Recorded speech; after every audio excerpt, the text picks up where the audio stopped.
কোরআনে আল্লাহ উল্লেখ করেছেন, কুল নারু জাহান্নামা আশাদ্দু হাররা, তোমরা যে গরমের তীব্রতা অনুভব করছো, জাহান্নামের আগুনের তীব্রতা গরম এর চাইতে অনেক বেশি।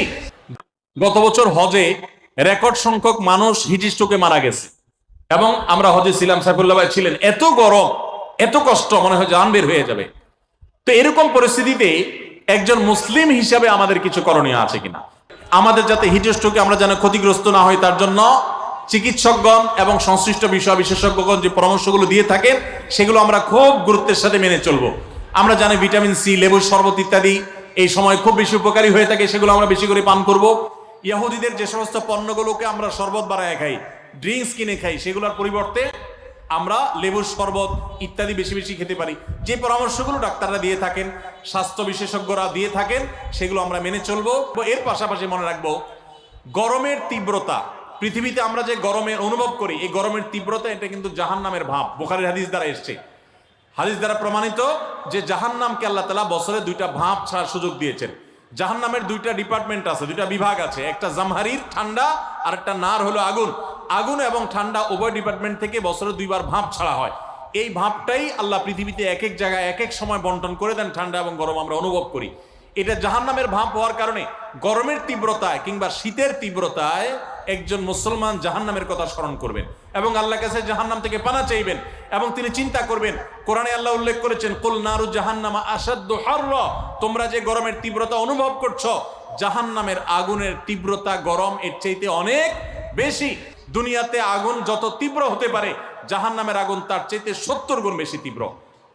ভাইরা আমার, তো এই জন্য এই গরমের তীব্রতা আল্লাহর কাছে জাহান্নাম থেকে পানা চাইব। যে গরমে সহ্য করতে না পারে গরমের মা বাপ তুলে গালিগালাজ করে দিলাম, তো এটা থেকে গরম কমবে? আরো গরম বাড়বে। কোন গরম বাড়বে? মাথা গরম হবে, মেজাজ গরম হবে, আরো গরম বাড়বে, লাভ হবে না। তিরমিজির একটা হাদিস আছে, যে জিনিসটাকে গালি দেওয়া যায় না, অভিশাপ দেওয়া যায় না, ওইটাকে যদি কেউ অভিশাপ দেয় তাহলে সে অভিশাপ তার উপর এসে বর্তা। এই জন্য ধৈর্য না হারানো, সবর করা। আল্লাহ তাআলা আমাদেরকে সবর করার তৌফিক দান করুন। সেই সাথে গরমের তীব্রতা কমানোর জন্য প্রত্যেকটা মানুষ প্রচুর পরিমাণে গাছ লাগানোর চেষ্টা করবেন। আপনারা জানেন যে আমাদের দেশে যেই পরিমাণ বনাঞ্চল থাকা দরকার, এগুলা নানান সময়ে কলকারখানার নামে, এগুলা নানান সময়ে নানা নামে নিধন করা হয়। আমরা নিজেরাও প্রয়োজনে অপ্রয়োজনে নিধন করি। ইসলাম সাদকায়ে জারিয়া হিসাবে গাছ লাগাইতে আমাদেরকে উৎসাহিত করেছে। মসজিদ বানানো যেরকম সওয়াবের কাজ, মাদ্রাসা বানানো যেরকম সদকা জারিয়ার কাজ, গাছ লাগানো কিন্তু একটা সদকা জারিয়ার কাজ। গরমের তীব্রতায় ইমানদার সে আল্লাহ তাআলার কাছে সবর করবে এবং এই ধরনের সওয়াবের কাজ করবে, জাহান্নাম থেকে পানা চাইবে। এবং বিশেষ করে গরমের দিনে রোজা রাখা একটু কষ্টের, ওই কষ্টের সময় রোজা রাখার আবার সওয়াব আছে। সোমবার বৃহস্পতিবার রোজাগুলো একটু কষ্ট করে রাখবেন।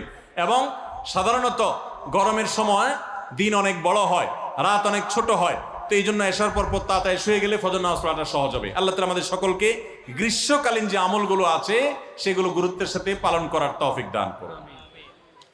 এরপর প্রশ্ন হলো, আমি একজন বিবাহযোগ্য যুবক, অনার্স 3য় বর্ষে পড়ছি। অনেকদিন যাবৎ আমি হারাম সম্পর্কে জড়িত আছি। চরিত্র হেফাজতের জন্য আমি এখন বিবাহ করতে চাচ্ছি, কিন্তু আমার পরিবার কোনোভাবে রাজি নয়। চরিত্র হেফাজতের জন্য এখন আমার করণীয় কি? নামটা একটু উল্লেখ করে বলবেন যাতে আমার মা বাবা বুঝতে পারে। যেহেতু অনুরোধ করেছেন উনি এবং নাম লিখেই দিয়েছেন, তাইলে নাম তো আমাকে বলতেই হয়, মোহাম্মদ রিজভী আহমেদ রেজওয়ান। এই ছেলের বাপ যদি এখানে থেকে থাকেন, বাবাজি ছেলেটার দিকে একটু দয়া মায়া করেন। আল্লাহ আপনার দিলে রহম দিয়ে দেখে আমরা দোয়া করি। আল্লাহ চাচাজি এবং চাচির দিলে আল্লাহ তাআলা মায়া দয়া দিয়ে দেখ, ছেলের কষ্টটা বুঝার তৌফিক দান করুক।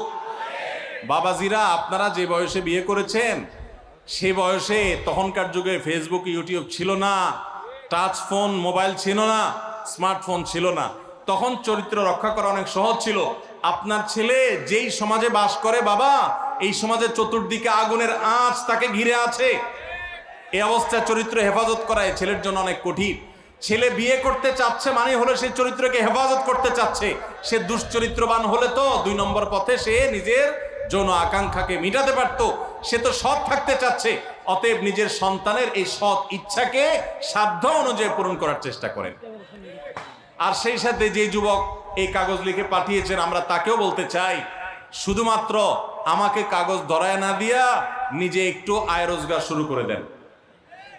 বাপের হোটেলে খাবেন, আর আমাকে দিয়ে বাপকে বুঝাইয়া আরেকটা বউ আনায়া তারেও বাপের ঘাড়ে চাপাই দিবেন খাওয়ানোর জন্য, এটা তো উচিত কথা হয় না ভাই।